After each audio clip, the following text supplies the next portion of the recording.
আসসালামু আলাইকুম। আমি দিশা আপনাদের স্বাগত জানাচ্ছি আজকের রান্নায়। আজকে আমি রান্না করব কলিজার ভুনা। আর কলিজা ভুনা করার জন্য আমি কলিজা ভুনাটা করার জন্য ২ ভাবে প্রসেসিং করে দেখাবো। ২ টি স্টেপে করে দেখাবো। ১ম স্টেপ হচ্ছে কলিজাটা কিভাবে আমরা ধুয়ে নেব। আর ২য় স্টেপ হচ্ছে যে আমরা রান্নাটা কিভাবে করব। ১ম এ আমি কলিজাটাকে ধুয়ে নিচ্ছি। ১ম এ কড়াইয়ে পানি দিয়ে দিলাম চুলার উপরে, যে পানি ফুটে গেছে। পানি ফোটা পর্যন্ত অপেক্ষা করেছিলাম। যখন দেখবেন যে পানি ফুটে গেছে, এখন দিয়ে দিবেন কলিজা ফ্যাকসাগুলা। কারণ কলিজা ফ্যাকসার ভিতর অনেক ময়লা থাকে। আপনারা চাইলে এখানে কিন্তু গোটা করেও কলিজাগুলা ফুটে নিতে পারেন। আবার কেউ এভাবে ছোট, ছোট করে কেটেও ফুটে নিতে পারেন। আমি কিন্তু কলিজাগুলা কেটেই পরিষ্কার করে নিচ্ছি। দেখেন কলিজা ফুটা মাত্রই কত ময়লা বের হয়েছে। এই যে উপরে দেখছেন ফেনা, এগুলো হচ্ছে সব কলিজার ময়লা। এভাবে কলিজাগুলা প্রায় আমরা ১০ মিনিট ফুটাবো। যখন দেখবেন যে কলিজা থেকে আর এভাবে ময়লা বের হচ্ছে না, তখন আমরা চুলা থেকে নামিয়ে নিব। দেখছেন কলিজা থেকে কত ময়লা বের হচ্ছে। কলিজার ভিতরে বেশি ময়লা থাকার কারণে আমরা যখন এভাবে পরিষ্কার না করি, রান্না করার সাথে সাথেই কিন্তু কালো হয়ে যায়। দেখছেন কত ময়লা। এখন আমি কলিজাগুলা আলাদা একটা পাত্রে উঠিয়ে নিচ্ছি।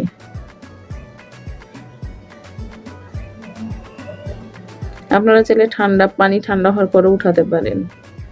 আমি কিন্তু উঠিয়ে নেওয়ার পরে ভালোভাবে ধুয়ে নিয়েছি। এখন চুলার উপরে একটা ফ্রাই প্যান দিয়ে দিলাম। দিয়ে দিচ্ছি সরিষার তেল।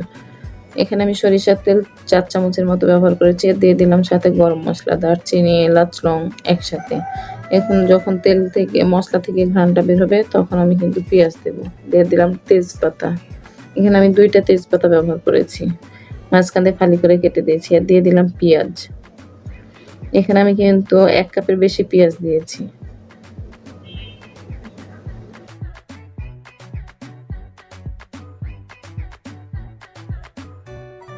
এখন পেঁয়াজটাকে ভালোভাবে নাড়তে হবে, আর খেয়াল রাখতে হবে যেন পেঁয়াজটা পুড়ে না যায়। পেঁয়াজটা হালকা ব্রাউন কালার আসার জন্য আমি দিয়ে দিচ্ছি এখানে লবণ। লবণ দিয়ে দিলে তাড়াতাড়ি কিন্তু পেঁয়াজের কালার ব্রাউন চলে আসে। আর এটা কিন্তু খুব চটপট রান্না হয়। আমার ব্রাউন কালার হয়ে এসছে। দিয়ে দিলাম মরিচের গুঁড়া। এখানে আমি 1/2 চামচ মরিচের গুঁড়া ব্যবহার করলাম। আর এই কলিজা ভুনাটা কিন্তু আমি গরম মসলা দিয়েই ভুনা করব। আর অবশ্যই কলিজার ভুনা কিন্তু রুটি পরোটার সাথে খুব ভালো লাগবে।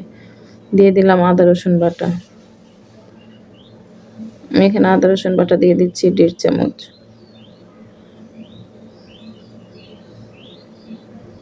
দিয়ে দিলাম হলুদ গুঁড়া। হলুদ গুঁড়া দিচ্ছি আমি এখানে ১ চামচ। আবারও ভালোভাবে মসলাটাকে নাড়তে হবে।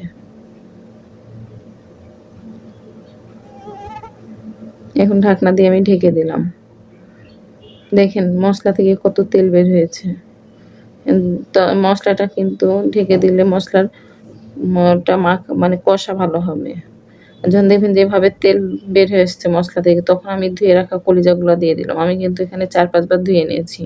ধুয়ে নেওয়ার পরে এরকম পরিষ্কার হয়েছে। এখন কলিজাটাকে দিয়ে দিলাম কষা মসলার উপর। দেখছেন কালারটা কি সুন্দর এসেছে। এখন কলিজাটাকে আমি ভালোভাবে নেড়ে দেব। আর আপনি যদি এভাবে কলিজাটাকে ধুয়ে না দেন, তাহলে কিন্তু একটা কলিজার গন্ধ থাকে। আর এভাবে ধুয়ে রান্না করলে দেখবেন যে কলিজার কোনো গন্ধ থাকবে না। আমি আবারও কলিজাটাকে একটু নেড়ে দিচ্ছি। আর খেয়াল রাখতে হবে নিচে যেন লেগে না যায়। আমরা তো অনেকে অনেকভাবে কলিজা ভুনা করে থাকি। আপনারা একবার এভাবে রান্না করে দেখবেন। কলিজাটা খেতে ভালোই লাগবে।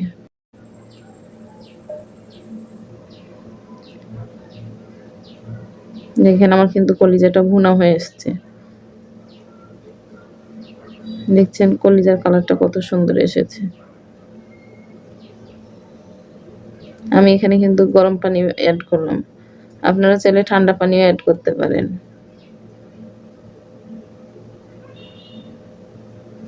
যখন দেখবেন যে কলিজা থেকে এভাবে তেল ছেড়ে দিয়েছে, তখন আপনারা পানি দেবেন। দেখেন আমার কিন্তু কলিজাটাও ফুটে গেছে। এখন আমি দিয়ে দিচ্ছি 1/2 চামচ জিরা গুঁড়া।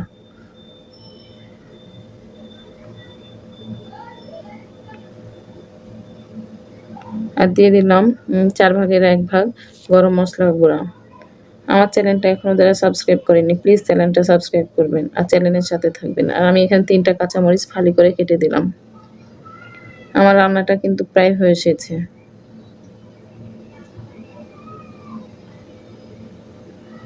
আপনারা যারা আমার চ্যানেলটাকে সাবস্ক্রাইব করেছেন অসংখ্য ধন্যবাদ। আর এখনো যারা আমার চ্যানেলটি সাবস্ক্রাইব করেননি প্লিজ চ্যানেলটা সাবস্ক্রাইব করবেন এবং চ্যানেলের সাথে থাকবেন। আমার রান্নাটা কিন্তু কমপ্লিট, দেখছেন কত অল্প সময়ে আমার রান্না হয়ে গেল। এখন আমি একটা সার্ভিং প্লেটে উঠিয়ে নিচ্ছি। আর অবশ্যই হ্যাঁ, এই কলিজা কিন্তু সাদা ভাত বা পোলাও বা রুটি পরোটার সাথে খুব ভালো লাগবে। এটা হচ্ছে আমার ফাইনাল লুক। আশা করছি রেসিপিটা ভালো লেগেছে। যদি ভিডিওটি ভালো লাগে লাইক, কমেন্ট এবং শেয়ার করবেন। এরকম সহজ এবং মজার রেসিপি পাওয়ার জন্য চ্যানেলটি সাবস্ক্রাইব করবেন। নিয়মিত চ্যানেলের সাথে থাকবেন। আর প্লিজ আমার চ্যানেলটাকে সাবস্ক্রাইব করবেন। আল্লাহ হাফেজ।